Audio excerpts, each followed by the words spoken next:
Good afternoon and welcome to the Overview and Scrutiny Management Committee. We have Councillor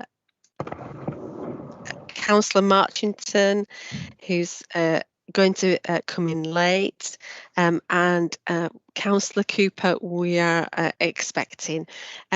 Can the other members of the committee introduce themselves? Councillor Zaman.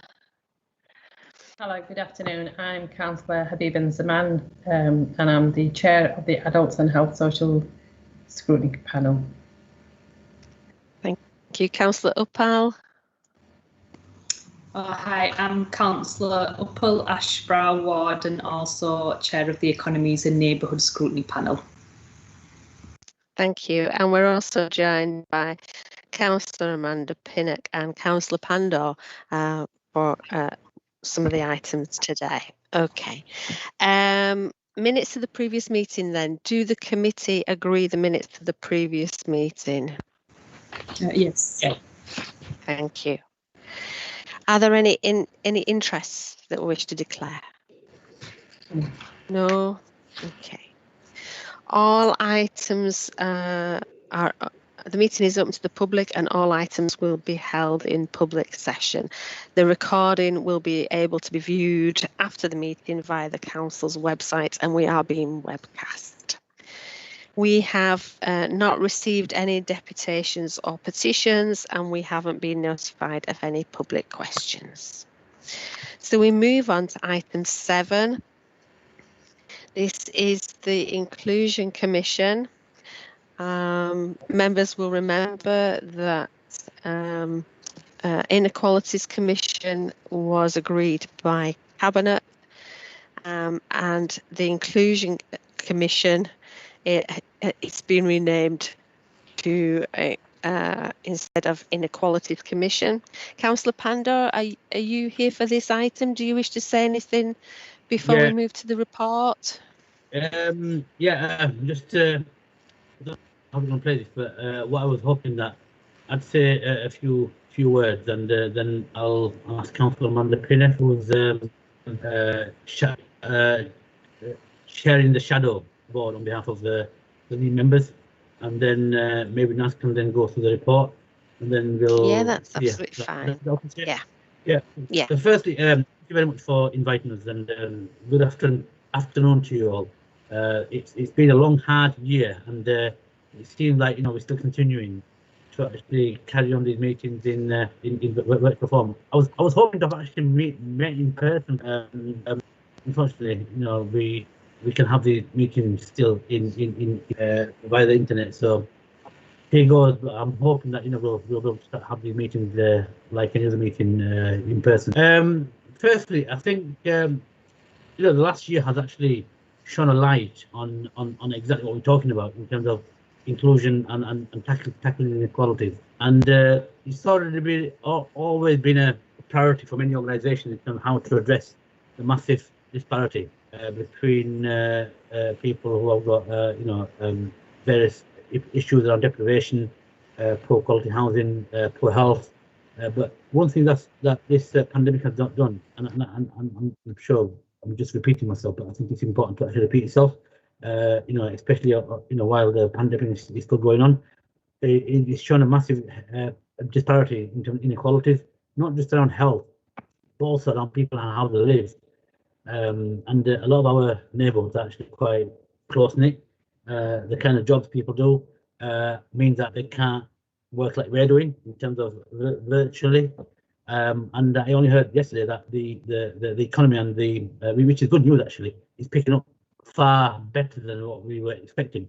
And on the back of that, transport levels are back up to normal, and I think car usage has gone up by 4%. Now I don't know if that's because the bus and transport patronage is actually still not at the levels it is. But again, last week at the Combined Authority meeting, they were saying that the patronage is actually more or less back to normal. So what we need to do is we need to find a way how we live with COVID, and that will also have a massive impact on the technical inequalities. And that's why it is a priority for the council, and it's a priority for the leading members, because this is something that leading members are also behind. But what we thought was to actually get more more sort of like representation to actually have a shadow board, and that's why I'm really pleased that Councillor Amanda Pinner has actually come forward and stepped up to actually chair that shadow board, which is basically the board that will actually do all the work, you know, and but the commission is there just to get the blessings of the leaders, and obviously it's a priority for me, so I'm working very closely with Amanda and our officers. You know, we've got an ambition about levelling up, right? Yeah, I don't start going into the arguments about levelling up, right? Yeah, but basically what we mean by that is to make sure that the areas that are actually excluded, the areas where there are big issues around health inequality, employment skills, education attainment, and everything that we aspire to in terms of actually making sure that, you know, the indices of deprivation is actually addressed where the most needed. That's what we're talking about. And that's the only way we can actually get what we class as real levelling up. And maybe we need to define that at a local level on a cross-party basis. So on the back of that, we set the commission up to look into inequality in more depth and make recommendations for solutions that come forward. And the solutions really are probably no-brainers, you know, because my fundamental belief is keep it simple. And keep it focused and have a few things that you want to do. You'll achieve it very quickly. But at the same time, the intelligence and the evidence base must be robust, and we need to actually be able to be accountable to everybody and the council in terms of the priorities that we want to deliver. And that's the only way we can act. And, you know, we have to move on this agenda. You know, there's big issues around, you know, our communities. And we've got a massive investment. We need to make sure that the investment plan that we've got actually addresses and weaves into the inequalities plan that we're talking about. We've also talked about inclusion, which is about. At the same time, one of the things that myself and Jackie have been talking about for a few years actually, and I'm sure those members who have been on this council for quite a few years will understand that. We did go through a process where we actually took a lot of resources out of the organisation. We're putting them back in. But when you put them back in, we need to make sure that it's not the same old, and that's where innovation and efficiency comes in. And again, based on the inequalities agenda, you know, those people who are the most marginalised, who are actually excluded, yeah, actually are able to connect with the council more effectively. And that's where innovation comes in. You know, I don't want people to say to me, oh, we can never go through to get through to people. And I'm sure as council, we will all know that the majority of the people that come to us are the ones who actually can't navigate their way around the council. And in an ideal world, I'm sure we'd all want where nobody comes to us and they put the case in the system and whatever.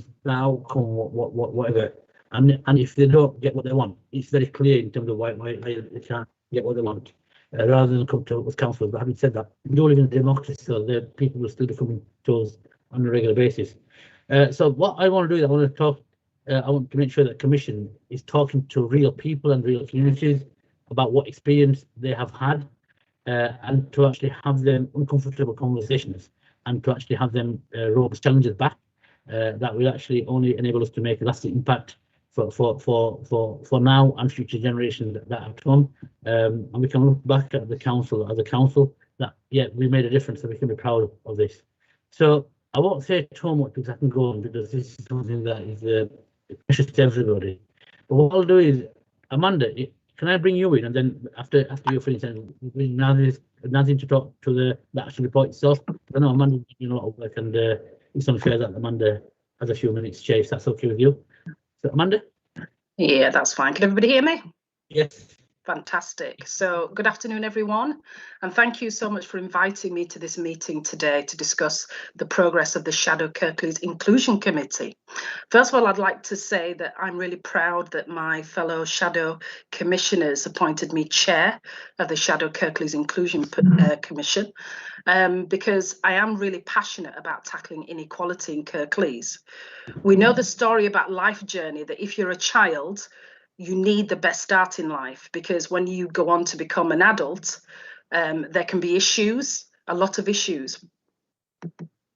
Sorry, Shabir, are you speaking?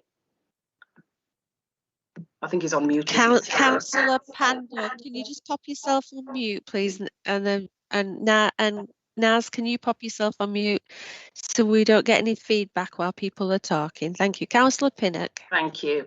So we all know the story about life journey, that if a child isn't given the best start in life, then as adults, they're more likely to live in poverty, live in poor housing, have early health problems, are prone to addiction, and generally have low outcomes. And as we know, that then can become a circle of deprivation where their children can experience the same thing and experience the same challenges. And that can go on for generations.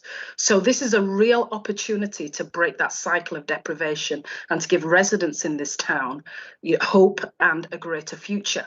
And as Councillor Pandora has said, you know, that COVID-19 has really shone a light on inequalities. And for many residents today, you know, inequalities have got worse for them, especially in areas like education and employment.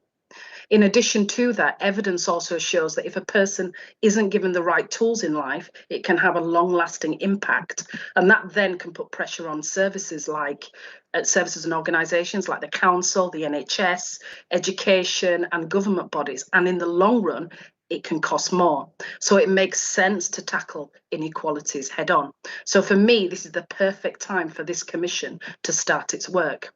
So the Shadow Commission then is a cross-party member-led group with the task of laying the foundations for the actual formal commission. The aim is to build a framework and create the operational structure that the formal committee will operate within. This includes devising a suitable operating model, identifying the main areas of focus and who should work alongside the Commission to help them arrive at their decision, or at least be involved in the decision-making process. That's yet to be determined.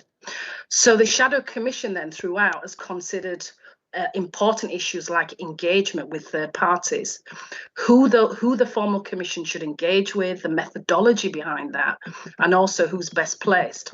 And the consensus from the outset has been not to approach the usual cohort of partners, because that means we're likely to get the same results that we always get, but to engage the unusual suspects, as we like to call it, maybe those hard to reach, and to widen the net, with the focus being around place-based experiences. The other focus is about lived experience, and Councillor Pandora has alluded to that. Hearing from people who have lived experience, first-hand experience, to enable the commissioners to understand a lot more about how inequality and deprivation impacts their lives, and also to put the statistics and the formal data into context to bring it alive.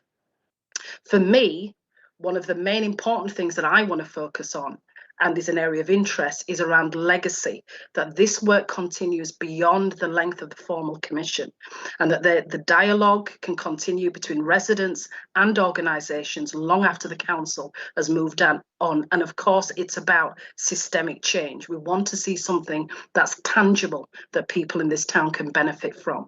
So that's what the Shadow Commission is about for me and what I want to achieve.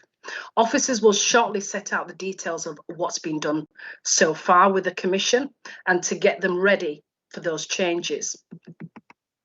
Sorry, and those differences. But what I'd like to do is go through a couple of things just to highlight very quickly. I don't want to take up too much of your time, Chair. So first of all, to achieve the scale and ambition set out by Councillor Pandora, we need to work together.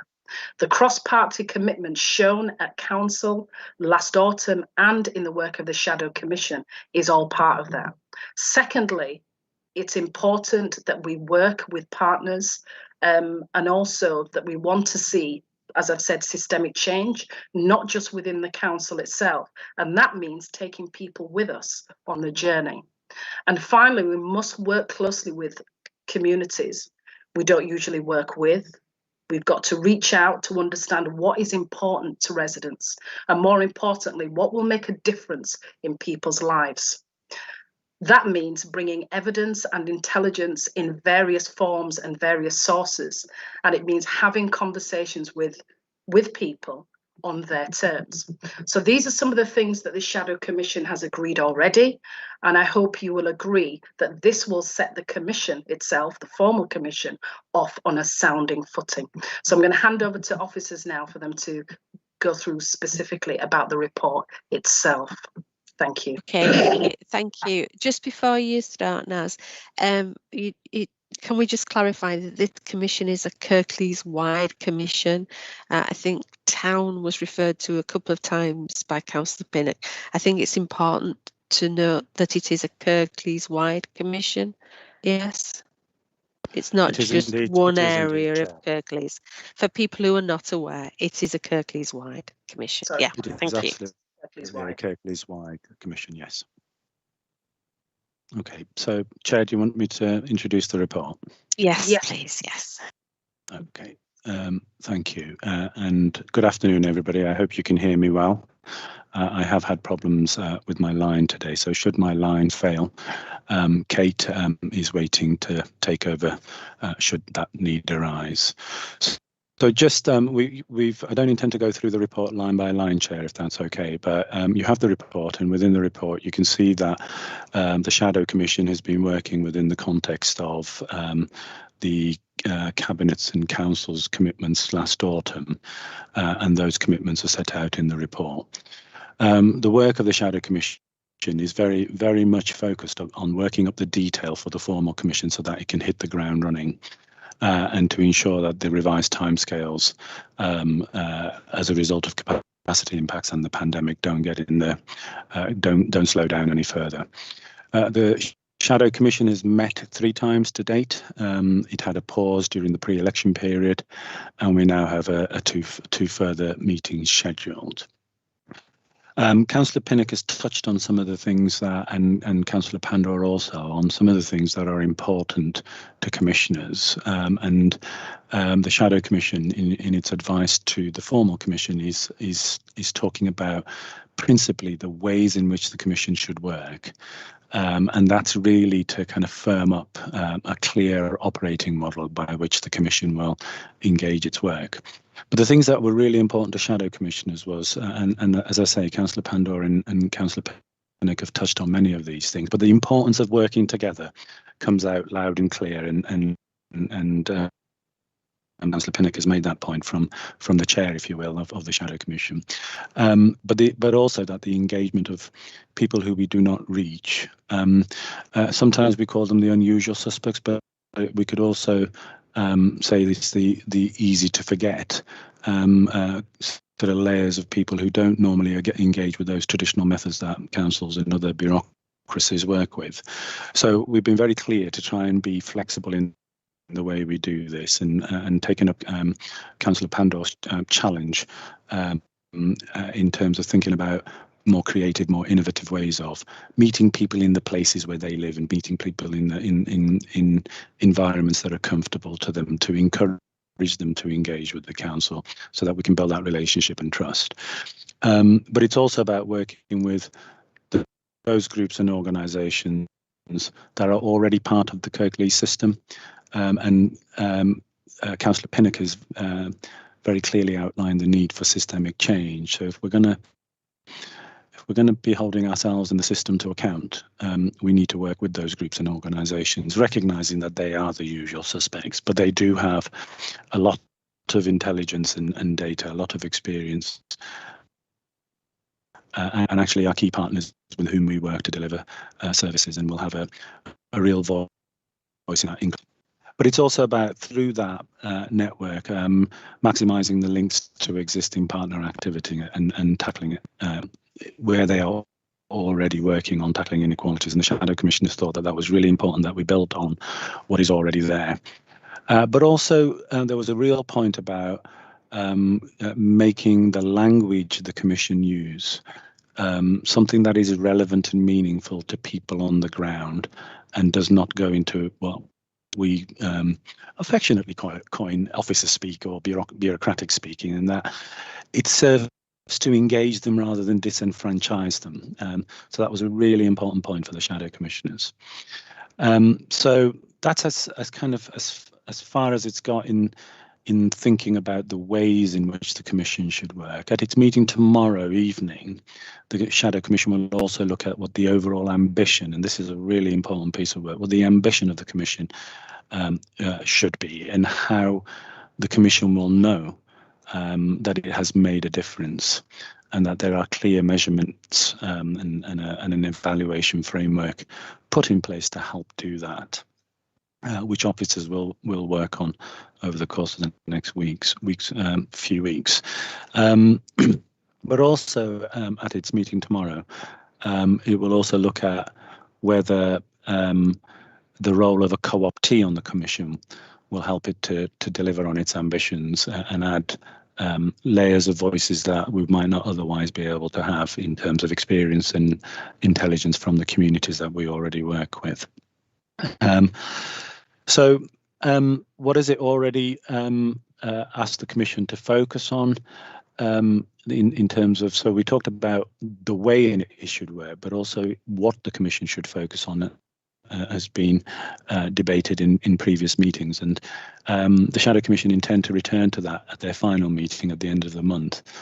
But at this point, they have highlighted a number of areas where they think it's particularly important to the people of Kirklees, and the kinds of things they've highlighted are quality of life is really important to people, and how the inclusion and the inequalities agenda plays into that needs to be looked at in some depth.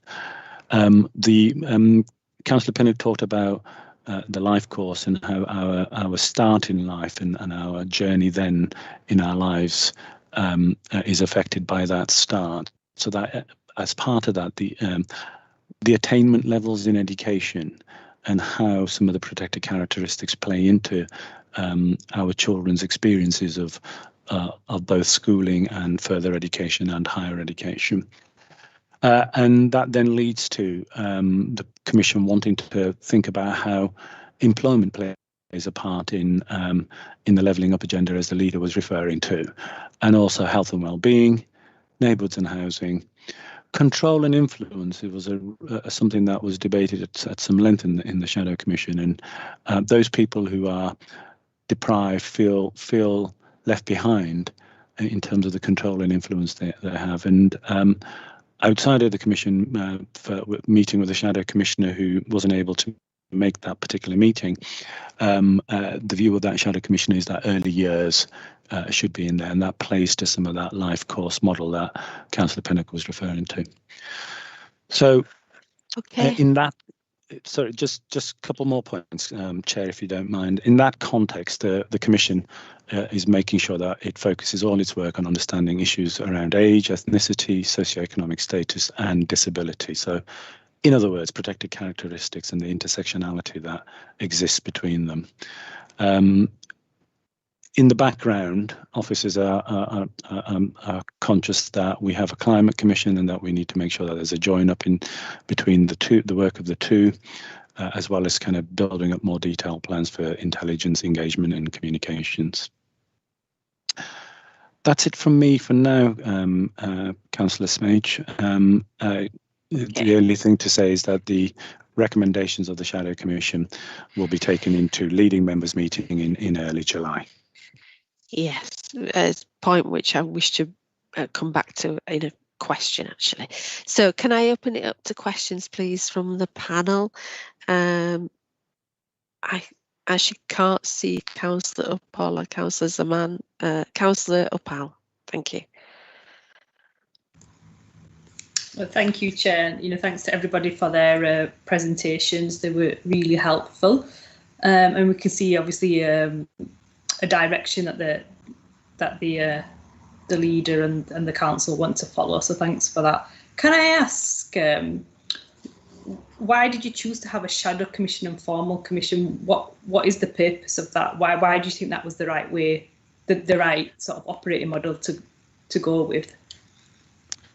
So in part, Councillor Uppal, that was down to the fact that we were in respond mode, dealing with the pandemic. Leaders of the groups were quite clearly focusing and prioritising our response and how we work with our communities to keep them safe. But we were also clear that we didn't want the work of an inclusion commission to fall behind, and so leaders felt that it was important that some of that work for preparing for the work of the Commission was done in earnest.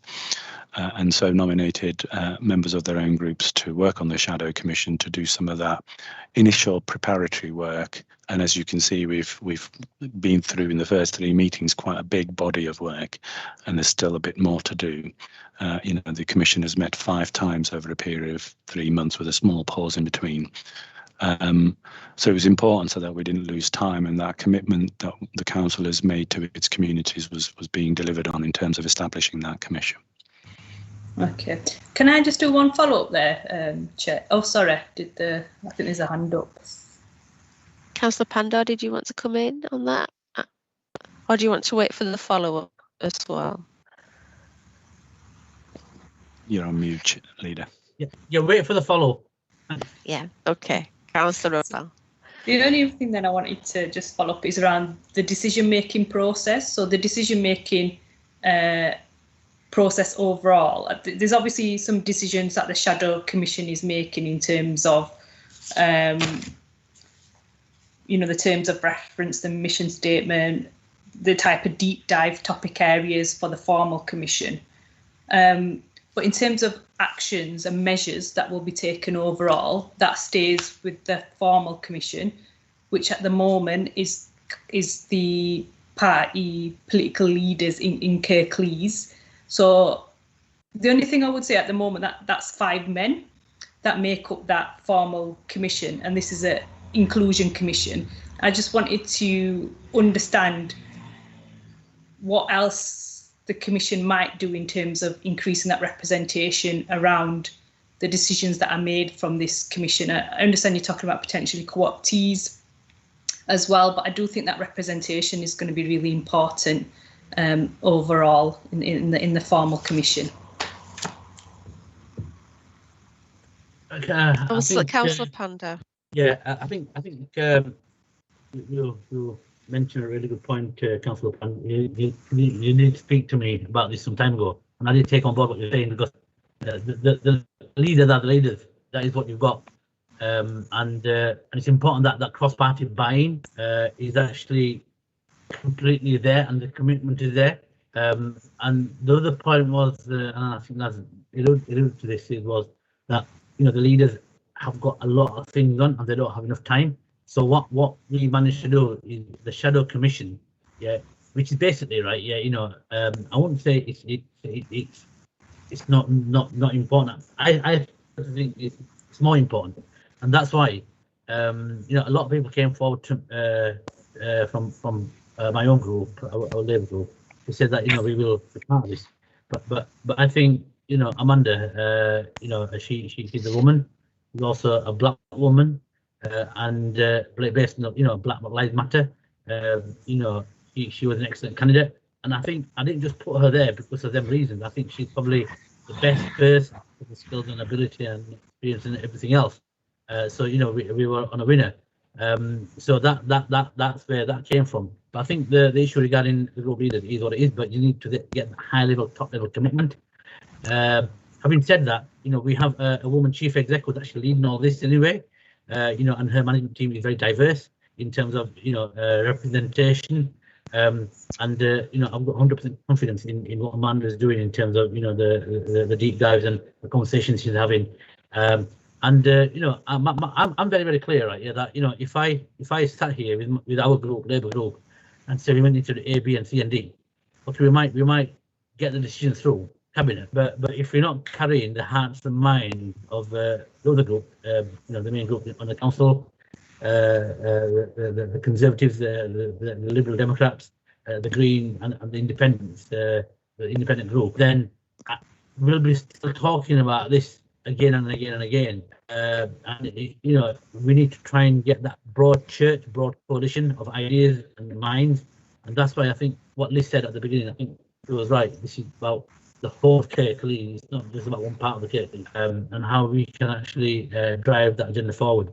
And I think that's why Amanda, whatever she comes forward with, that cross-party working group, who have got another woman from the Lib Dems, and obviously names are there in terms of representation.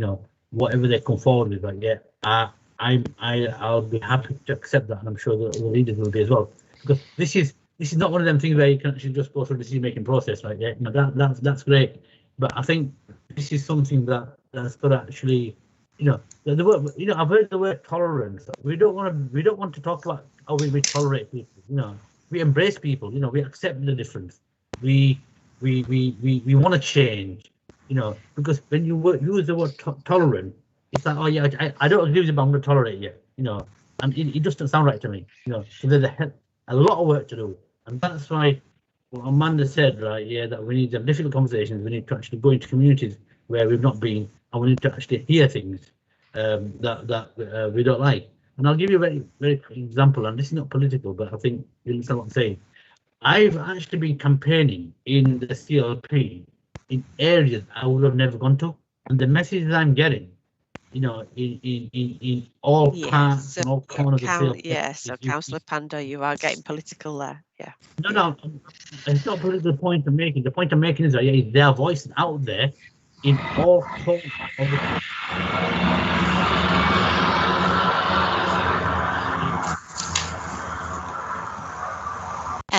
Okay, I think there's something wrong with the sound actually there, but never mind. Right, okay. Councillor Paul, did you want to come back at all on your questions or on your question? No, I think that's been covered. I'm just making that point overall. I do understand actually why you've got the political leaders in that formal commission. That does make sense, but I think overall, given it is an inclusion commission, I think the representation of that formal commission and who's making the decisions is going to be really important overall. So that's all I wanted to say on that. Thank you very much. Thanks. Can I just have clarity, please, on this point?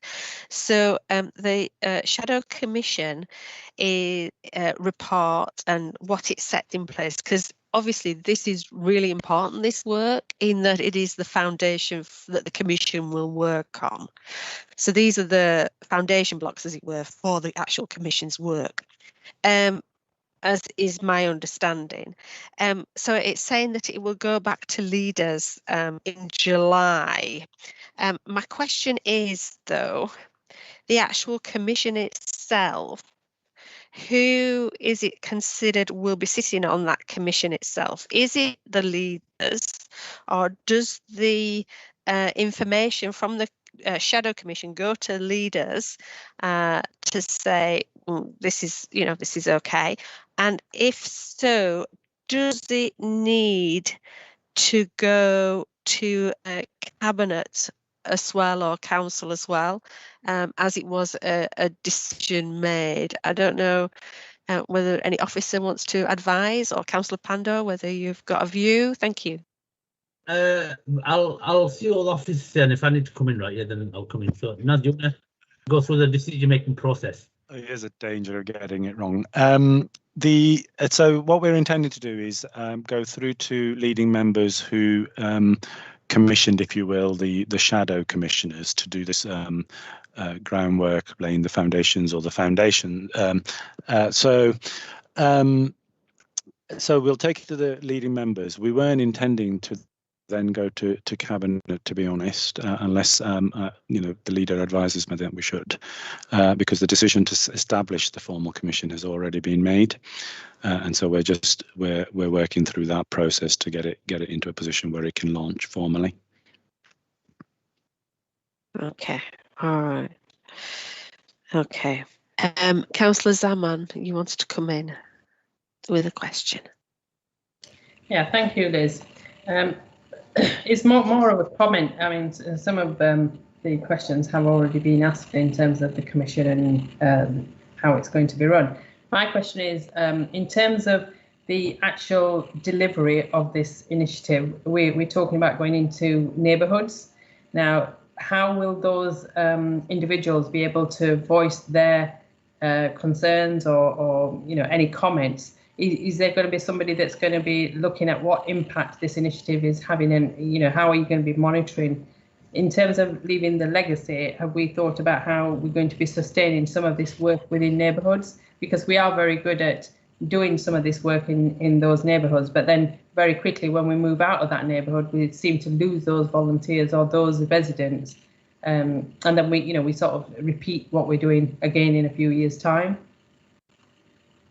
So in the report, Councillor Zaman, we said that there is a really important piece of work for us to do to ensure that we agree how shadow commissioners would like to. Yeah, Naz, I think we've got a delay on the line. If you want to take your camera off and just speak, if that'll help you. Yeah. I'll try that, Chair. Yeah. So I'll start again in answering Councillor Zaman's question. So in terms of the importance of measuring impact, we've already checked that as officers, and we will return to the shadow commissioners to start talking them through what those measures need to look like to evaluate longer term change. Your point about how do we keep a legacy in neighbourhoods where that capacity may have been built through the engagement exercises that we have is a really good one. And I'm not sure that as officers we've done enough thinking on that just yet to kind of think about what are those frameworks we need to leave behind to enable people to feel confident, connected, and trust the council and be able to access the council and work together, because that's part of the aim of this commission's work. I'm going to, Chair, through you, invite Kate if she wishes to add anything to that answer on the neighbourhoods piece. Yeah, that's fine. Thank you. I think it is a really important point that you raised, Councillor Zaman.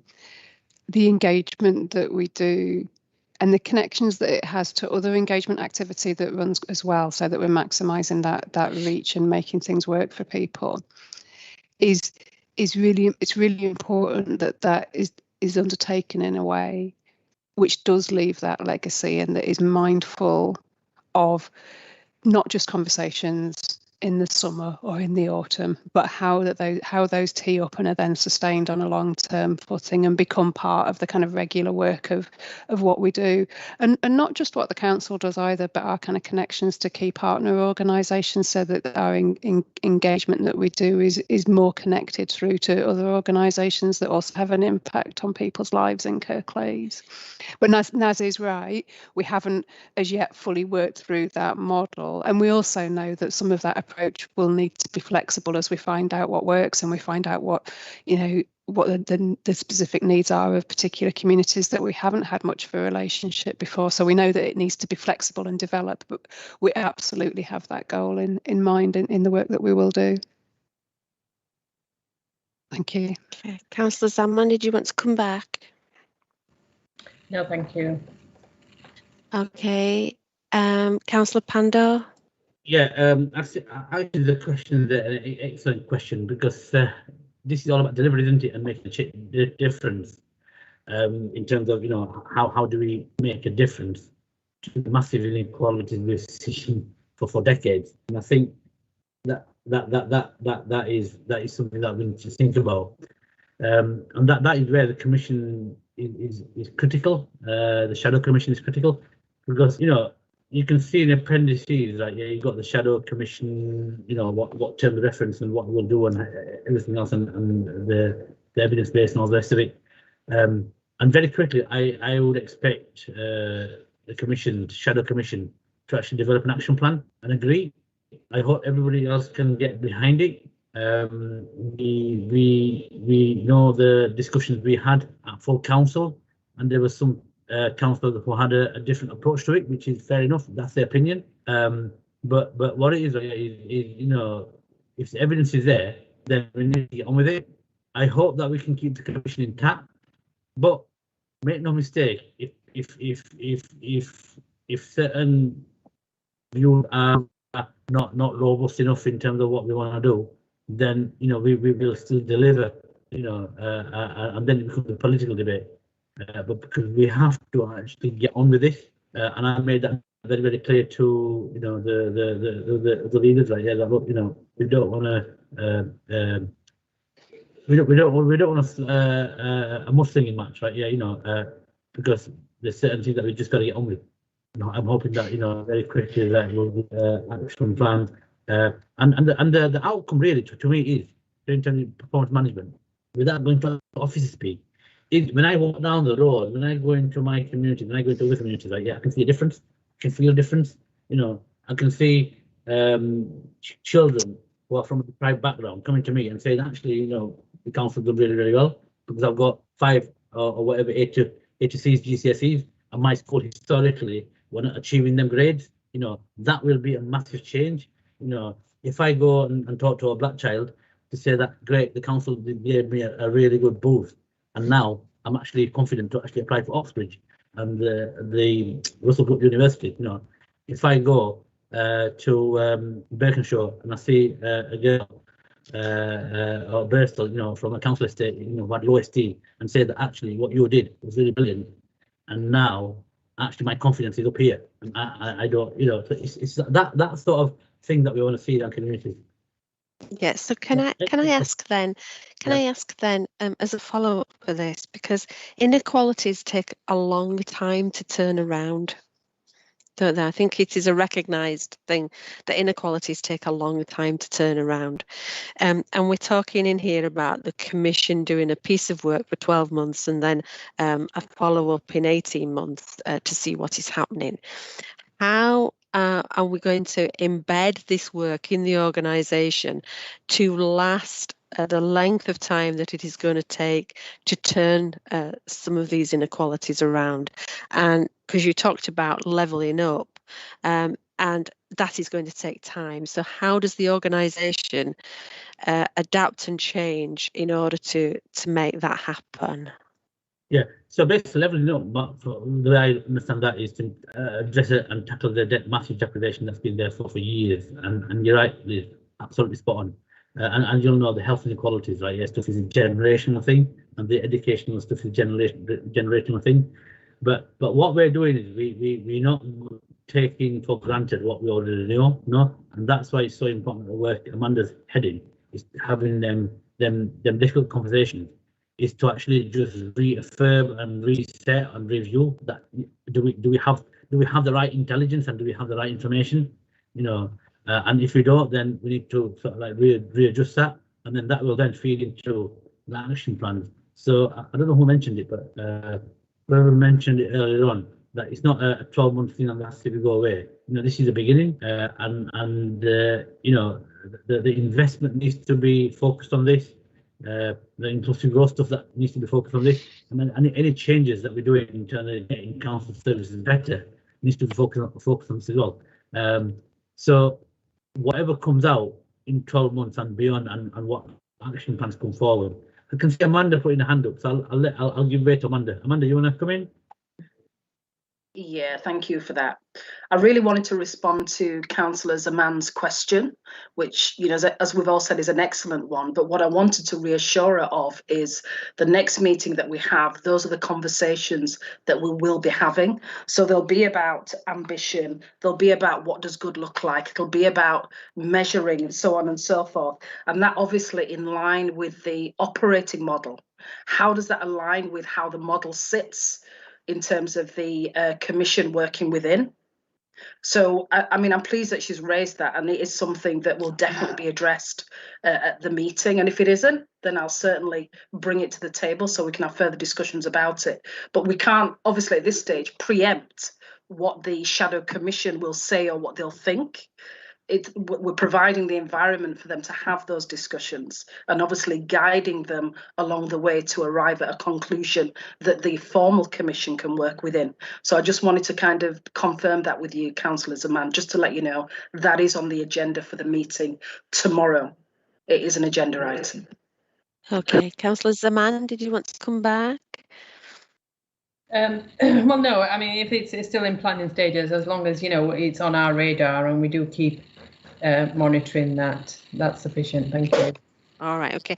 Can I also ask as well then about the actual commission itself, because your paper does indicate that there was some organisational or leadership capacity that meant that it couldn't start the commission at the beginning of 2021, which we can understand there wasn't the organisational capacity there at that time.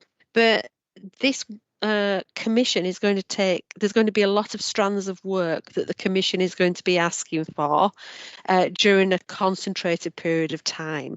And the membership, the frequency discussions, it says they'll meet quarterly meetings.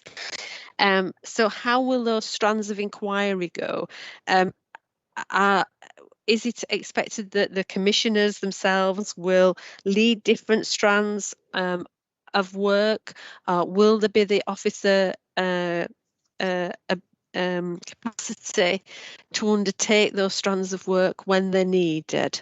I think it's really, really important that, you know, if we're having the commission, that it has the capacity to be able to do the work in the time frame. Yeah, Councillor Pando. My hand's still up. Oh, sorry, Naz.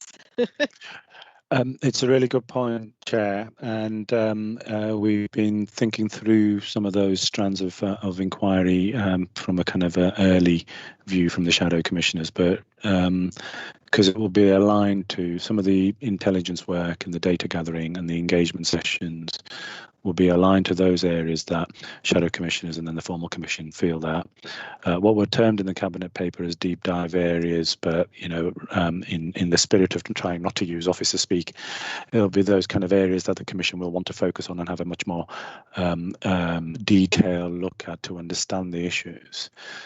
So in kind of thinking about what those various strands and work streams will be, we've established an officer program board that manages those work streams and looks through some of the resource issues that then throws up, and have made, and the leader and cabinet and executive team have looked at some of those resource asks and approved bringing in those additional people to help the work of the commission to enable it to do it justice, because it is a big piece of work. In the 3 months in between meetings, there's going to be quite a lot of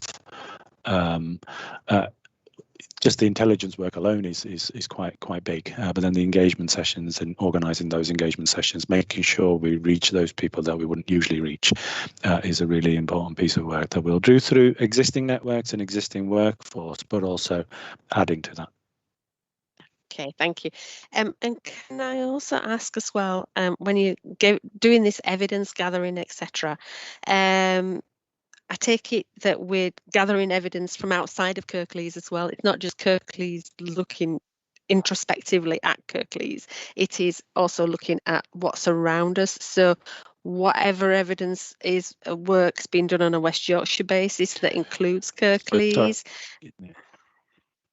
Yeah. And sorry for interrupting. Yeah, you all right? It's just my line's poor and I can't yeah, hear you. it's okay. Well, go without camera if you've got a problem. That's fine. And also having some having voices away, independent voices that are outside of the Kirklees Council structure that the panel the commissioners can hear. I understand the commissioners, the shadow commissioners are going to talk about that, but how is it envisaged that might happen? Councillor Pinnock, do you want to come in at all on that one? Sorry, Chair, I was a little bit distracted there. Can you ask the question again? So I was reading through some reports. Oh heck, I mean, you know.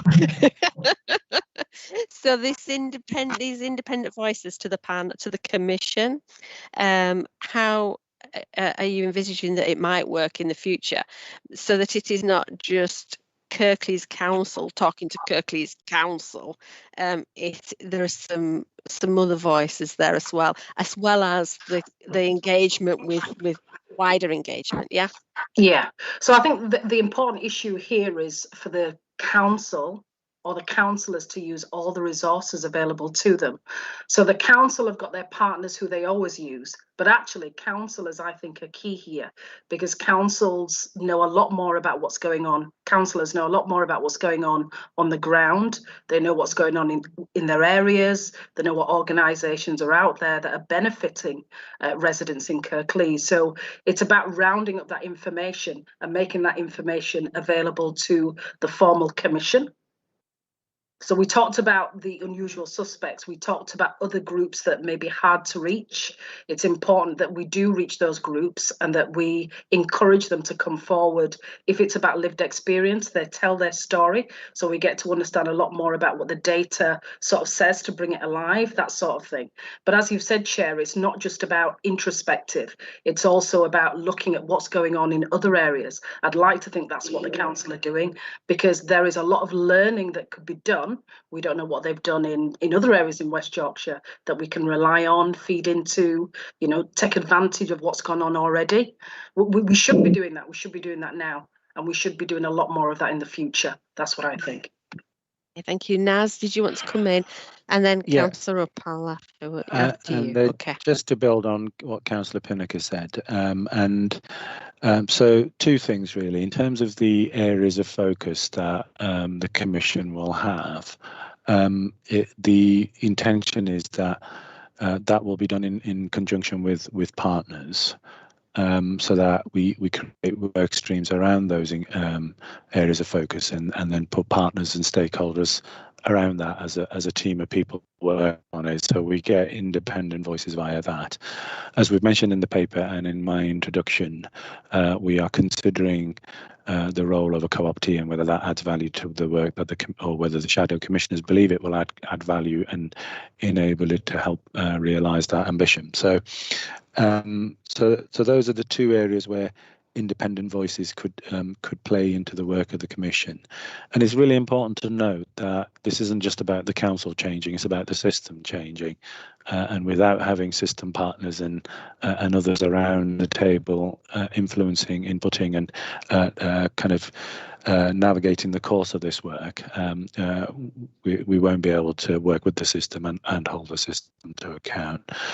Your other question about in terms of the research, intelligence and data, clearly the leader's ambition and the ambition of the shadow commissioners is that we do focus on inequalities that are experienced by people and communities who live in Kirklees. But to be able to understand those inequalities, what we need to understand in the context of Kirklees, but also how they relate to both the sub-region, the region and national comparisons of those very same inequalities and how those experiences play out. But the core data has to be Kirklees. Okay, thank you. Councillor Uppal.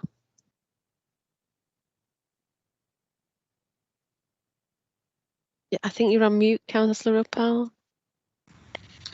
Oh, hi. Sorry, my internet just went off for a moment there. So hopefully you can hear me now.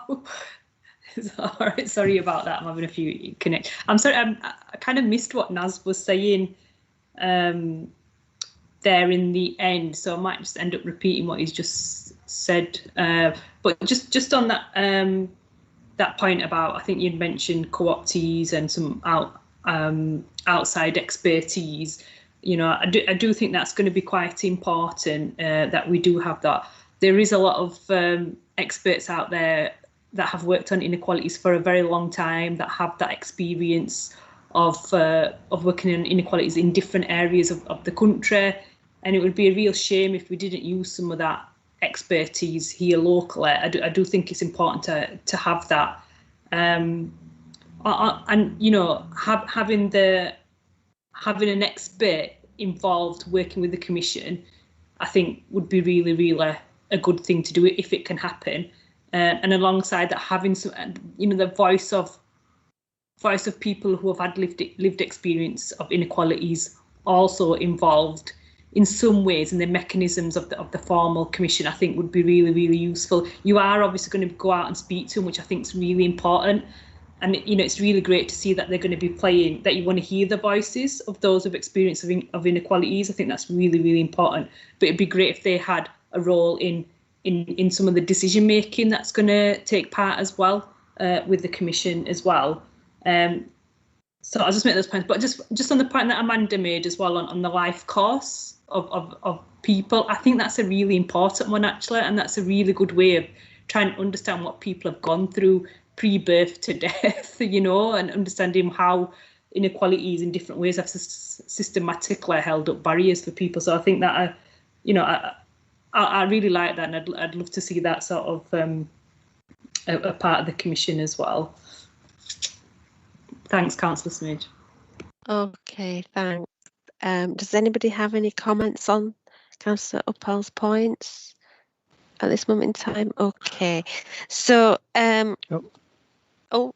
yeah, just trying to think. Councillor Marchington. Sorry, welcome, Councillor Marchington. Sorry, yeah, I've been in for a little while listening. All right, yeah, Councillor Marchington. Just picking up some points that Amanda have made and Harpreet's made, and I was about and Habiban about engaging particular communities of interest, and again thinking from a children's point and young people's point of view about areas we'd want to inclusion, and particularly boys' experience. Because Shabir talked a lot about gender and important about having gender balance, but one of the gender issues we have is about educational outcomes for boys and boys' negative experience of the educational environment. Sometimes ethnicity can compound that engagement with the education system and cause problems with inclusion. So when we're talking to communities of interest, it'd be really interesting to know how we're going to include the young people's voice in this.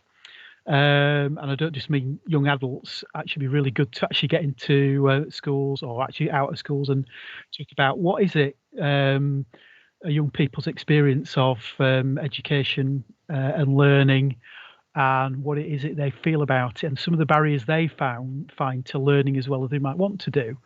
And I would strongly encourage the Commission to actually engage with children from quite a young age as well. Perhaps primary, but I mean, I know I've been involved with where primary school children have been actively involved in recruitment processes, interviewing new head teachers. They do very well from that with the right support. But actually talking, what is it you enjoy about school? What is it that stops you from learning? And get some perspective on that. And if we could get looking at different communities we might describe as disadvantaged communities or different communities of interest, I think that would be really important to because one of the things I want to do is, we want an evidence-based approach to this, and we know that people's experience is quite diverse. We don't want to lump everybody into a particular group. So involving young people, particularly boys, and from quite young age groups. I think I see Amanda's put her camera back on, so she's probably looking forward to responding to that. Thanks, Amanda. Okay, so Naz and Amanda, did you want to come in? It's just for the public record, Chair, on a different point to start with, is that we may have said the Shadow Commission is going to develop the action plan. We do mean the formal commission will develop the action plan. Yes. Yeah. On the point that Councillor Marchington just made, I'll take my leave from Councillor Pinnock. Did you want to come in first? I think I just wanted to turn my camera on so you could see how much I was nodding at what you said there. You really struck a chord with me. I agree with you 110%. Thanks, Amanda. That's great. We're talking about life course and we're talking about children having the best start in life. We need to hear from young people. We need to hear about their experiences, their journey, what the key indicators are for them. So this is crucial. I agree with you. So that was the point I was going to make, Councillor Smidge, so I shan't repeat it. Okay, thanks. Councillor Marchington, did you have any more points that you wish to raise? No, I think that was the primary. Right, okay, all right. And I've just got one final question then. So one point actually, on page 9 of the papers, it says you're looking at risks, issues and opportunities. Will you be also looking at strengths? Because there ought to be strengths as well, there as well. But my final question is, what would success criteria and measures, etc., look like, do you think, for the Commission, or is that a matter for the Commission itself? Thank you. Sorry, Chair, I forgot your first question. Would you mind just asking me that first question, your first one? All right. Sorry. In the page 9 of our papers, page 3 of your report, it says you're identifying risks, issues and opportunities, and I hope that strengths was also in there as well, because there are many strengths as well of people. Yeah. I completely agree, Chair, and we'll make sure that we have our strengths kind of identified as well. On the point of success criteria, it's not just that it's for the Commission to develop those. We haven't put those in front of the officers, haven't done enough work on what those measures might be to enable us to understand that, other than at a high level, and they're too global really to share at this stage for them to be meaningful. Okay, thank you. I think we draw this discussion to a close then. So the points that have been raised then that I've made a note of is consider representation on the Commission. I think Councillor Uppal raised that. Consider independent voices, how you get expert knowledge as well. Children and young people's experience from Councillor Marchington. How you're going to do the engagement, and how you're going to hear those other voices. I think Councillor Zaman raised that, and I think we'd like to understand that far more when it's a little bit further along the line as to how that engagement is going to work across Kirklees. I think Scrutiny would like to know about that. And also it's the life course has been mentioned, and it's how the Commission will look at that life course for people. Okay, so I think those were the points that I made a note of. Can I ask the committee, were there any other points that they wish to that I've maybe missed? Chair, can I just quickly mention, Yeah. I think Naz had mentioned before about influence and control. I think you said some of the shadow commissioners had raised that, and I actually think that's it's really important point. So it might, it's just I'm just agreeing. I think that's very, very important with everything that's been going on recently and how people feel they don't have power necessarily to change things, and considering that as part of the Commission, I think would be a useful thing. Obviously, that's up to yourselves, but I thought that was a very good point. Yeah, thanks, Chair. I think so as well. And it's also when the voices have been listened to, it's how that listening is responded to, so people don't feel that they've put their points forward and then nobody takes any notice. I think that is really, really important. Okay, so Naz, I think we'll talk about when to come back to Scrutiny for an update, and how the shadow commissioners' work could be shared around that engagement plan. Okay, all right. Okay. Thank you ever so much for your time, Councillor Pando, Councillor Pinnock, and Naz and Kate. Thank you very much. Thank you. Thank you. Have a lovely evening. Okay. Good afternoon. Bye. Thank you. Bye. Thank you. Right. Bye. Then, so we move on then to the next item, which is development of inclusive communities framework. And this has linkages to the Inclusion Commission work. And we've got Joe Richmond here who's going to present, but also Jill Greenfield has been able to join us as well. I believe you have a presentation that you're going to share with us, and then we're going to ask our questions.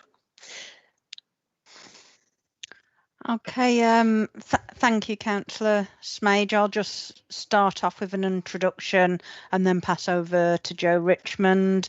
I'm Jill Greenfield, Service Director for Communities and Customers, and really what we wanted to do was engage with you by sharing what some of the work and thinking we've been doing about developing about how we work alongside our communities, really building on the story that we've all on the journey that we've all been on of how we get closer to communities, building on the place-based working, addressing inequality, promoting inclusivity of what we've just seen, and how we embed some of the restorative approaches of working with and not to. And I think specifically there's something for us here about building on what we saw, all of the strengths during the pandemic. And I think if we just move on to the next slide, please, Sheila. I think really that has led us to a place where what we really want to be doing is produce that inclusive communities partnership framework, really build on that work across the place and neighbourhood, and really start to think about what the role of organisations and institutions are within that framework, and how we really promote and place our community central.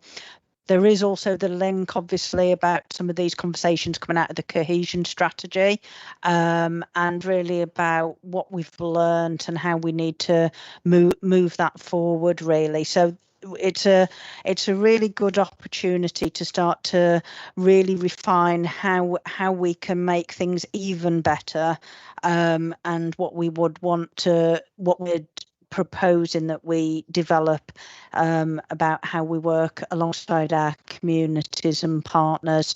So if I hand over to Jo, she'll take you through where we've got to in that thinking. Okay, thanks. Hi, I'm Jo Richmond. I'm Head of Communities. So just to follow on from what Jill said, so this did start out of conversations about the community cohesion strategy, and through those conversations it became clear we needed to broaden our thinking and be a bit more ambitious. Community cohesion takes you down a very particular path, and to broaden that, inclusion seemed to be the best phrase. So we're building on what we've learned in the last year and looking at it from a more holistic perspective. Doesn't mean that we don't deal with the difficult issues, the tough issues like hate crime, but it does mean that we take a kind of positive approach. So we look at the resources we've got in our places and people, we're working alongside people, and it makes it everyone's business. It's about how we weave it through all the different programmes of work in the council, rather than it being seen as something that's separate to people's lives and the way in which we live. So it includes looking at the reasons why people feel excluded, and then looking at the building blocks. So it's moving on from the council being the fixer, if you like, and us becoming enablers and co-producers.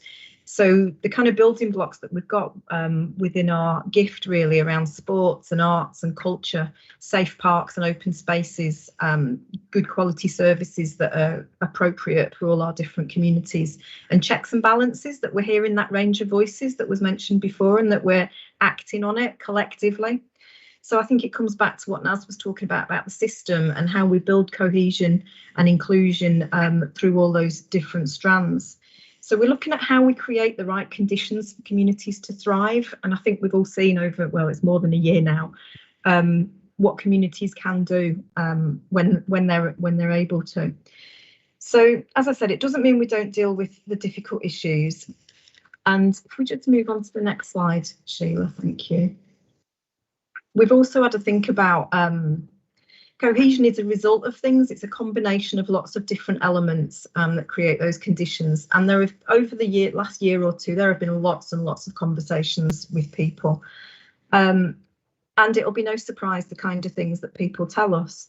But building local trust and connectivity seem to be the kind of core of creating those kind of conditions. So people want to feel safe and know their children are safe.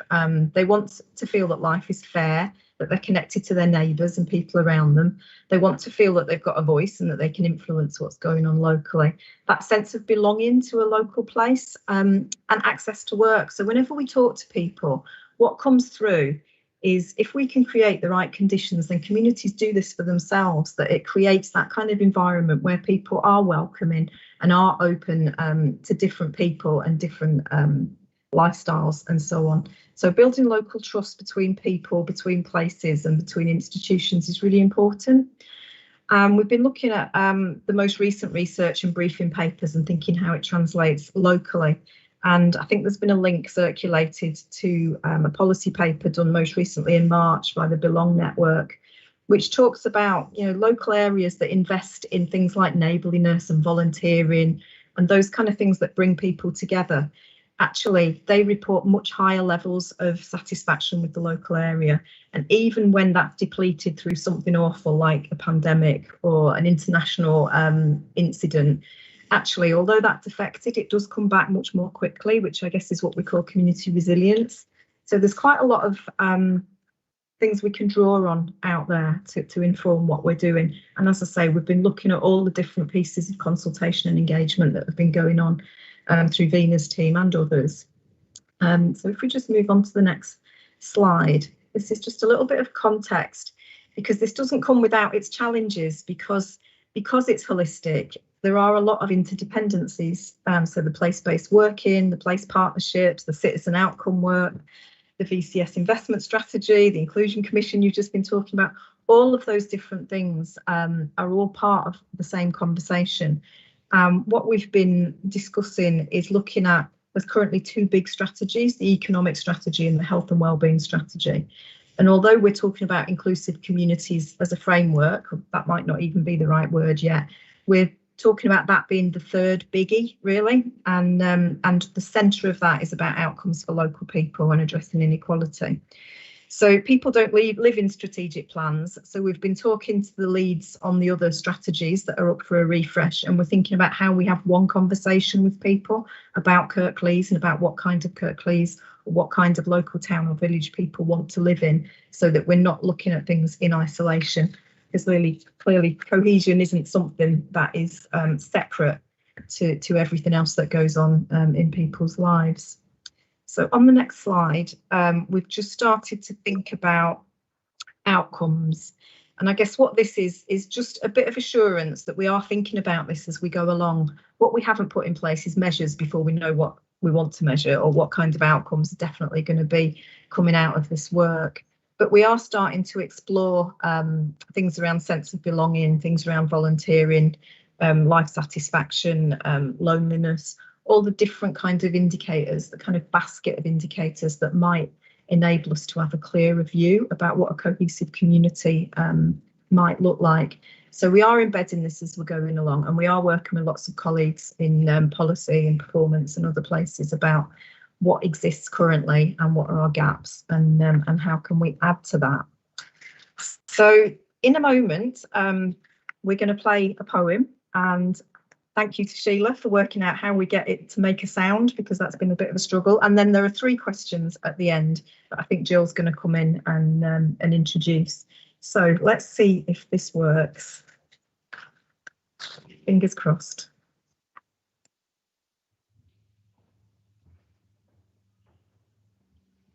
Hold me, while the spirits of the past and rivers of blood run through me.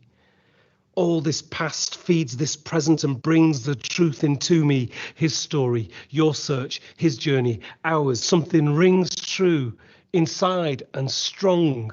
I stand atop Piccadilly Tower and sing, I belong here. I belong. I, the Mogadishan who knows troubled waters. I, the Belfast man who knows troubled cities. I, the Ethiopian who knows troubled lands.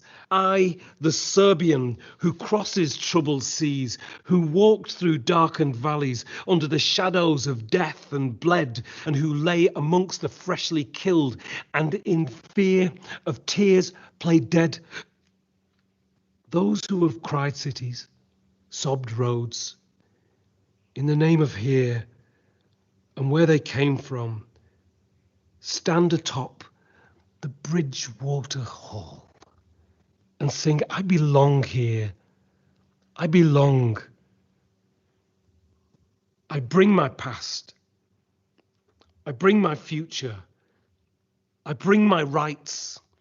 And I bring my song. I stand atop the hacienda. It means house. And sing, I belong here. I belong.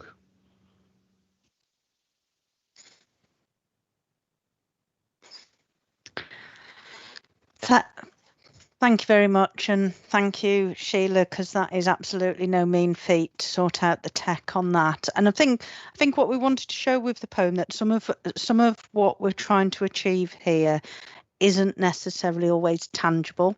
It is sometimes about a feeling, and I think what it really exemplifies is that belonging is multifaceted, that we can have different identities, but belonging can also contribute contribute to that feeling whole, and a person, you know, will have different meanings of belonging at different times in their lives as well, including the places that mean something to them. So we did just want to share that.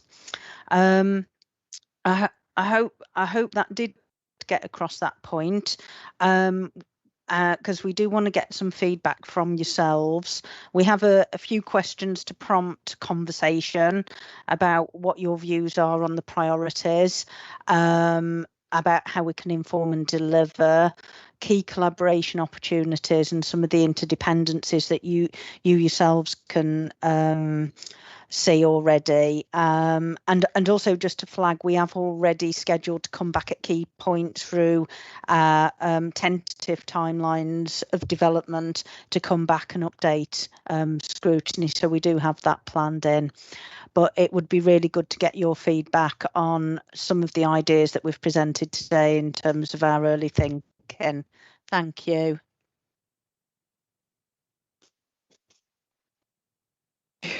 Thank you. Right, okay, so opening it up to questions or points. Any of the panel want to come in? Councillor Uppal.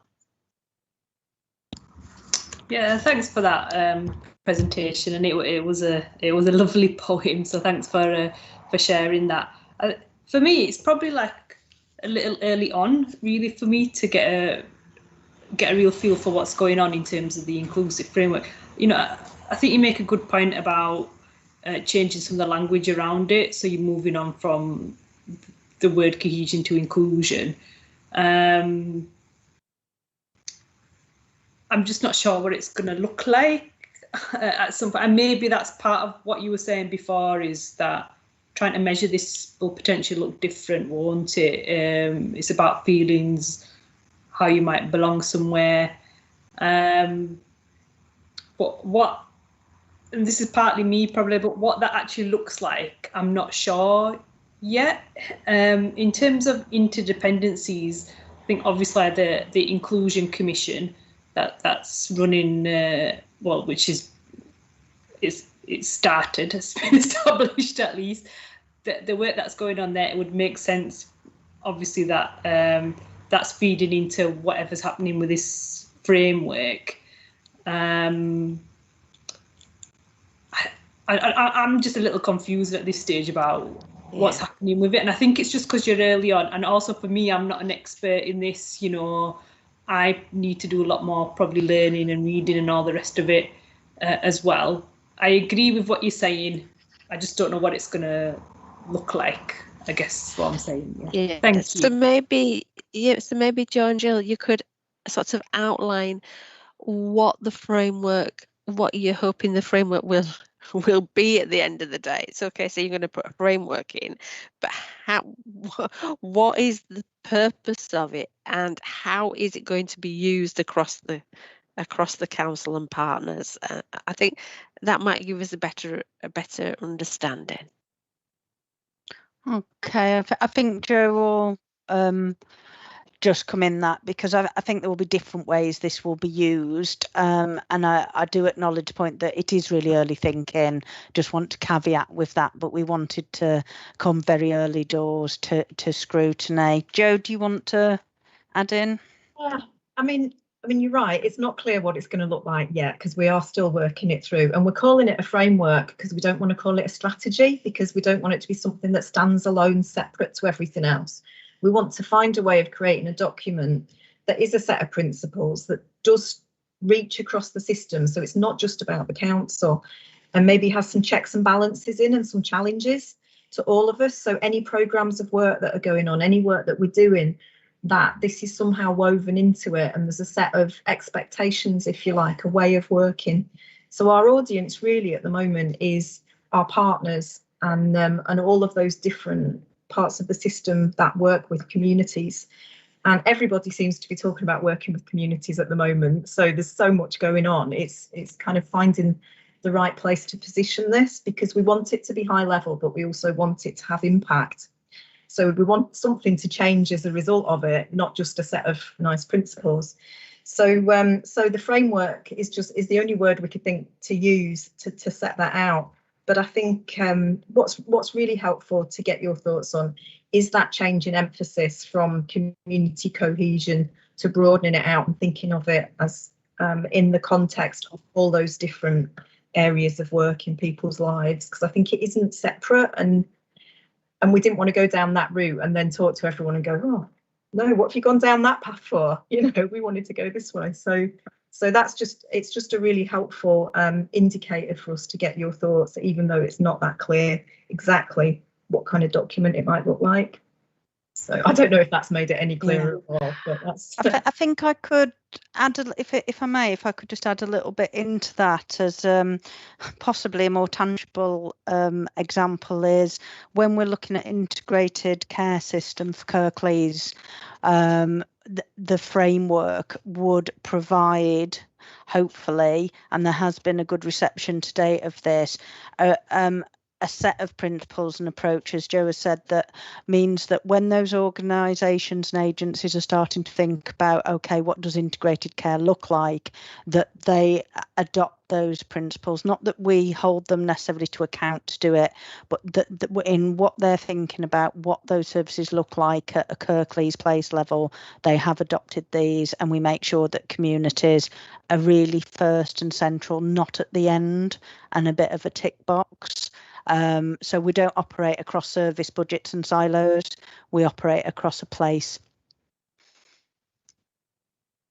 Okay, Councillor Zaman, you wanted to come in. Thank you, Liz. And thank you, Joe and Jill, for the report. My question is that we are changing the language, but in real terms, when are we going to actually start delivering? Because particularly in Batley, I've been asking for delivery around this agenda for probably more or less 2 years. And just before the pandemic, one of the officers, they were doing a mapping exercise. And after that, it's like we've not heard from them. And it's only, you know, over the last couple of days, myself and my ward colleagues, they've been asking what is happening. So, you know, very soon there would be an email flying out to you as to when are we going to actually see any of this delivery. Because the longer we're leaving it, you know, communities are getting more and more divided, and we're not offering those safe spaces to allow those discussions to build communities and for us to give them a sense of belonging. And, you know, the longer we kind of like sitting around discussing, the more these communities are becoming disenfranchised, and particularly with the pandemic, inequalities have got worse, and we've seen the results of that. So, you know, in real terms, when are we actually going to be seeing delivery, if you've got any sort of framework in mind? Thank you. Shall I respond? Yeah, you're absolutely right. During the past 12 months, it's been hugely difficult to do this kind of work. You know, it's been really difficult. It doesn't work naturally online, and we've had restrictions around how much community contact we can have, and it has amplified the inequalities that you mentioned. I think what it's also done on the flip side has strengthened some parts of communities in terms of local responses and mutual aid groups, people helping each other. But it has also potentially amplified some of the divisions, and certainly the neighbourhood you mentioned would be one of our priority areas. I think the work hasn't, well, I say the work hasn't stopped. During the pandemic, it certainly had to change. But I think, you know, I was at a primary school yesterday around Refugee Week, so there is still work going on. I think the difficult conversations you're talking about, I suppose it's how we approach them.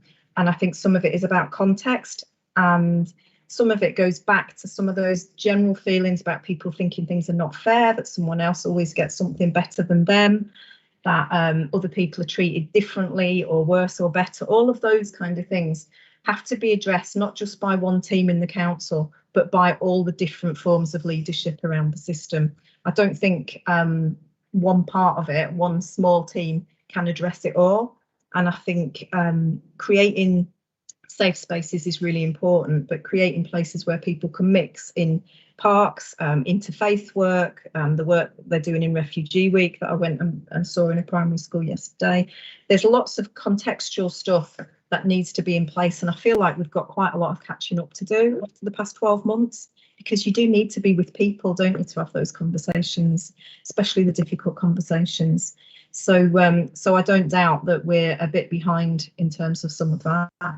But I think this framework is about broadening it out and encouraging more people and more parts of the system to be engaged and involved in that. Because sometimes people do things that actually make it worse, not on purpose, but by not thinking through the way in which they're saying things, doing things, involving people, explaining things, the language that's used. All of that is really important, so that people feel things are fair and that they're listened to. So yeah, I think the work hasn't stopped, and if anything, it will start to increase now that restrictions start to reduce. But point taken, we can't wait for this before we start being more active within communities.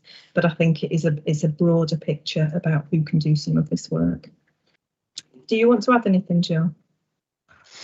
I suppose the only thing that I'd sort of accentuate from what you've already said, really, Joe, is that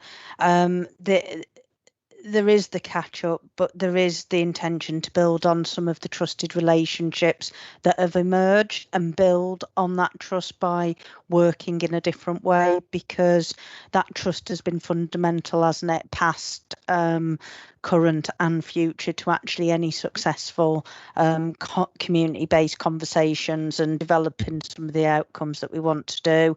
So we really do, I say this a lot, we do have to work, our progress will be at the speed of trust, and we really need to make sure that's clear and central in what we do. But like Joe, I completely acknowledge that there is an urgency as well with that work, and we need to balance it out. Thank you. Councillor Salmon, did you want to come back? No, thank you. They've answered it well. Thank you. Okay, thank you. Can I ask? Oh, Councillor Marchington, did you want to ask a question? No, You're sorry. on mute. No, I think okay. that was is that hanging? No, that's fine. Yeah, Thank okay. You. So you talk about co-producer, convener and enabler. And then you talk about language. Do you want to explain what co-producer, convener and enabler means in real terms, if you see what I mean? Because I don't really think that if you're talking to people and you're saying the council needs to be part of co-producing, convening and enabling, that anybody will know really what that means. Yeah. Probably not how I'd open a presentation with members of the community, you're right, yeah. I think it's trying to get that message across that when it comes to this kind of agenda, that it isn't necessarily about the council going in as a fixer. Here's a problem. Cohesion often gets kind of described as a problem rather than a strength, and there is loads of active citizens, active community groups, the work that elected members do, the place-based work, cohesion isn't something to be fixed. So it's about the enabler role is about us not getting in the way, not putting barriers in place when communities want to come together and do things.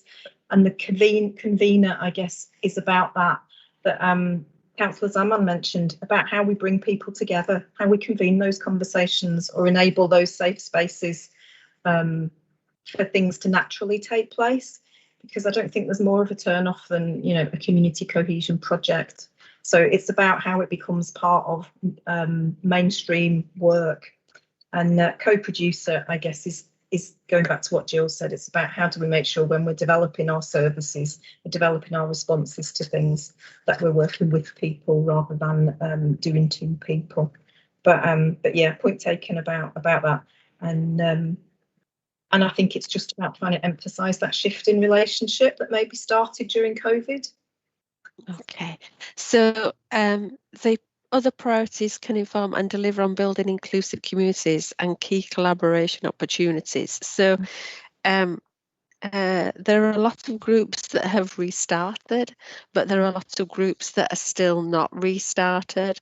So it is the timing of your conversations that I'm sort of wanting to ask about, because we're talking about conversations from the Inequalities Commission, we're talking about conversations from yourselves, and so it is the timing of those conversations, and it is are the questions going to be similar or different, or should they be asked at the same time, or what's the current thinking on that sort of area? Yeah, I'll come in on that, Councillor Smage. We have been working with our policy colleagues and other colleagues around making sure that we align these three key strategies, and importantly, building on what Joe said, that people, and communities don't live in a strategy, that we're really making sure that there is one voice. So we are making sure that whatever we do isn't repeated. We reduce any opportunity for that to be conflated or confused, because it can be. We know that from experience, that actually, if we think of some of the community facing staff, that can sometimes be confusing for people in communities. So that's all that we're trying to do. It's really, really key in terms of our commitments about working alongside Kate and the other strategies to make sure that is truly one conversation, and we'll build in those reflection points, make sure we're achieving that, making sure that this constantly tries to make sense. As we have done today, we've taken a lot of feedback here that really helps us shine a light on the things that haven't necessarily made sense here today, and from language and concept, and we need to keep doing that. Okay, do you want to come in at all about the communication side of things? No, I think Jill's entirely right. I think we've got a real opportunity here to engage with people in a way that is reflective of their issues, their concerns, the things that motivate them, and what their ambitions and what they want to see. And we can make that link between the Inclusive Communities Framework, the economic strategy, and the health and wellbeing strategies, and then as you're flagging on, as we talked about previously, also then the work of the Inclusion Commission. So we can have conversations with people that we're then directing in a number of different routes to really make the most of their input and their time, and to make sure that we're following through on what's being said. As I said, we have got more work to do and you want that to come back to this committee, which I think is really positive. We've got more work to do to work out how we build on some of the engagement activity that we've got underway at the moment, whether that's place standard or whether that's engagement that's going on through the community champions, and then where we fill the gaps, where we work through other organisations that have got reach into communities that we don't normally connect to, where we need to do something completely wild and different that we've not tried before, and see whether it works, and be a little bit bold. And with that overall goal, as I mentioned before, Jill and Joe, before you were probably in the room, of making that into a sustained conversation, so that we're not just going, we're doing this because we've got these 3 pieces of strategy work, or we've got this thing that's an inclusion commission. It does need to build on some of that ongoing engagement that we've got, but really take that up into another level, and really see that as kind of part of the end goal, so not just kind of feeding the actions that will develop through the strategies in the commission. Okay, we do need to do more on it. Yeah. Councillor Ruppel, you wanted to come in? Yeah, thanks, Chair. It's just building on what everyone's been saying, really. I mean, obviously, the work that has been going on with the place standard, I think, is a really good base for you to use as well, before you perhaps want to be thinking about what other conversations you want to do on top of that. But there's some really good information that you can get out of that, isn't there? And I know they have some stuff around influence and control as well, as part of the place standard questionnaire as well. And I think trying to do some more work around that influence and control. Like you made that point, Joe, earlier about people saying, you know, they think things might not be fair or things might not be distributed equally. And I think that's going to be one of our key, I mean, it's an issue now, but I'm worried really about how that escalates, particularly around the use of, or the misuse of, you know, online information, WhatsApp messages, Facebook and all the rest of it. I think that's something, you know, we all really need to be concerned about. And I know these are issues that the borough is facing, and Habibin's mentioned obviously Batlane. I know they've got particular concerns there, but you know, I think that's where perhaps some of the agency comes in around that sort of you know, online information, how quickly it spreads and how people see it as truth very quickly as well. So the work around around place-based working, I think, is a really crucial one in terms of, you know, weaving it into this inclusion framework. But also, there's probably a lot of learning, isn't there, from COVID-19 in terms of how quickly you worked with local community groups, and you kind of gave them, you know, you kind of passed the power on, didn't you? As a local authority, we passed the power on, and I think we need to be doing a lot more of that and doing that grassroots work. And again, the community champions scheme, you know, there's potentially, isn't there, people that can help us with some of this misuse of information, whereas they're not necessarily going to listen to a council officer. You know, some of them won't even listen to the councillors, you know, as well. But there might be some other people on the ground, you know, Dave at the local shop or whatever, who can help with that a lot more than we can. So I think the basics are there, aren't they, really? I think there's that agency that Habibin mentioned, but also just trying to coordinate it all together, really, and using what we've already got to build those building blocks as well. Thank you. Okay, Jill and Joe, did you want to come in at all, or no? No, I agree. No. Yeah. Okay. No, agree Yeah. completely. That was a Yeah. really useful analogy at the end as well. Yeah. Thank you. So, are there any other points from the committee at this moment in time? I'm not seeing any hands. Okay, all right. So we've talked about sustained conversations and wanting to understand that far more.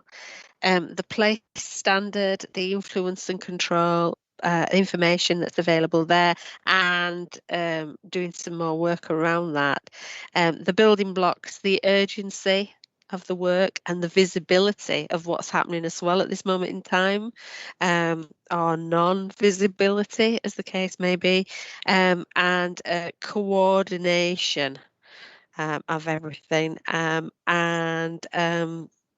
Yeah, I think that was all the points that I'd picked up. Are any other points that I've missed? Any of the panel? No? Okay, thank you. So thank you, Kate, Joe and Jill, for your presentation. We look forward to seeing you again when you're a little bit more further on. So we'll look forward to that continued conversation. Thank you. Thank you. Right. Okay, thank you. So now we move to item 9, which is the reappointment of co-optees for 21-22. And this is to reappoint the voluntary and statutory co-optees and allocate them to the panels of the co-optee pool. And there is a table at 2.7 of the co-optees and the panels and the proposed allocation. I'm proposing that we invite the co-optees to extend their term for a further year, and that we look at recruiting more co-optees in September, October time of this year, but also thanking all the co-optees for their work throughout the year. I think it's really been difficult for everybody, and it's really appreciated the work that they have done on the panels. We've got Ailey Ogden, who is no longer wishing to be on the Economy and Neighbourhood Scrutiny panel, and we thank her for her work. And we've got Peter Bradshaw, who, due to moving out of Kirklees, cannot be on the health and social care panel anymore. So we thank Peter as well for his work as a co-optee. Do any of the panel wish to say anything? Comment on the report at all? Can I, Chair, just, oh, sorry, go ahead, Andrew. Yeah, just to comment on Peter's work on the health. I mean, I've sat alongside Peter when I was on the predecessor of the health and social care panel, and really value the contribution that he'd made over the years to that, you know, that depth of experience he had from his work life, but also relating that to the needs of the people in Kirklees. It's really, you know, it was a pleasure to work with, but it was really, you know, insightful in the contributions and comments he made on over a number of years. So I would just like to express my thanks to Peter for all that work. Councillor Ruppel. Yeah, thanks, Chair. I just wanted to say thanks to Ailey Ogden as well. She's been a brilliant co-optee on the Economies and Neighbourhood Scrutiny panel. I know she's got she's a very busy person, and that might have played a part in it. But we've asked for a feedback really in terms of how she felt being on panel as well. But she was excellent really. So thanks to her for everything that she did to support us. Thank you. Councillor Zaman. Thank you.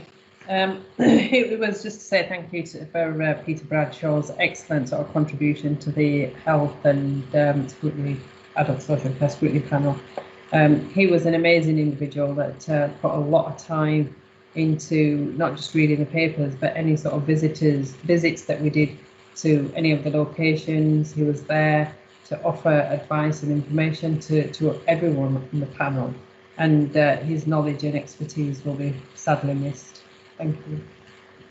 Thank you. Yes, I think it is a great shame. I'd like to look at a way in which we can continue to be able to hear his advice and his knowledge. Yeah. Okay, so the recommendations are that we agree the allocation of co-optees, that serving co-optees be thanked, and that Ailey and Peter be thanked as well. Are we all in agreement? Thank you. Yeah. Okay, we move now to item 10, which is the request to re-establish the ad hoc scrutiny panel. So this is the ad hoc scrutiny panel for health and safety compliance for the residential housing stock, and this is an administrative report to re-establish in the new municipal year the ad hoc scrutiny panel with the terms of reference and the membership details. Is everybody is the committee okay with re-establishing that ad hoc?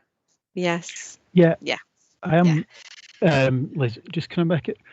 Yeah. So when are we moving towards the new structures, you know, regarding K&H? And because one would assume that if it's back in house, then there's going to be some sort of regular scrutiny of the work that you know, around housing, and that needs to be a regular part of the work that scrutiny does, not on an ad hoc basis. So are we any closer to that, or do we know when that dates for when that's going to be happening?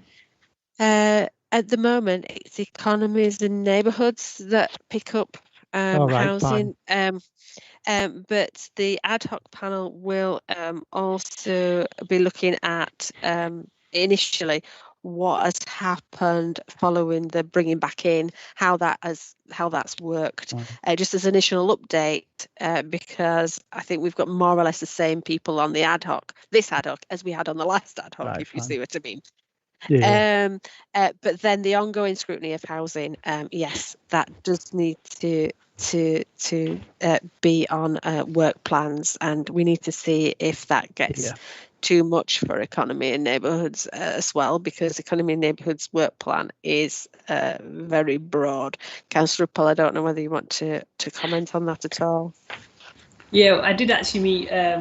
We've been having pre-meetings to get the work programme in place. So this is something that came up in our workshop for Economies and Neighbourhood Scrutiny panel, making sure that we are scrutinising what's happening in housing, particularly as K&H has coming in-house. And I've also met with the relevant cabinet member, Councillor Scott, and said that obviously we want to make sure that scrutiny is playing a part. So I think we're working on some draft dates for the for Economies and Scrutiny panel to make sure we're monitoring what's happening and keeping up to date with it. Okay. All right. Okay. So do we agree the re-establishment? Yes. Yes. In the short Thank term. you. Yes, in the short term, yes. It's a specific panel for looking at specific things, and we'll as soon as it's done its report, then the ad hoc will be finished. Right, okay. Are there any other items then under work programme? I think that's been circulated to committee members, a draft work programme. We've got council priorities and scrutiny panel work programmes for August, climate commission and roadmap to 2038 in September. November, we've several items on there, including crime and disorder items, and then we've got some other things that we're looking to come through. So the heritage, culture and tourism strategies, we asked for that to come back at a point in time. Corporate safeguarding policy refreshed, a place-based working update, Armed Forces Covenant update in light of legislation going through Parliament at this time. And there's also a piece of work that I'm looking at on social isolation that I was thinking of perhaps it would be good to look into. So are there any other points that anybody wishes to raise at this moment in time? No?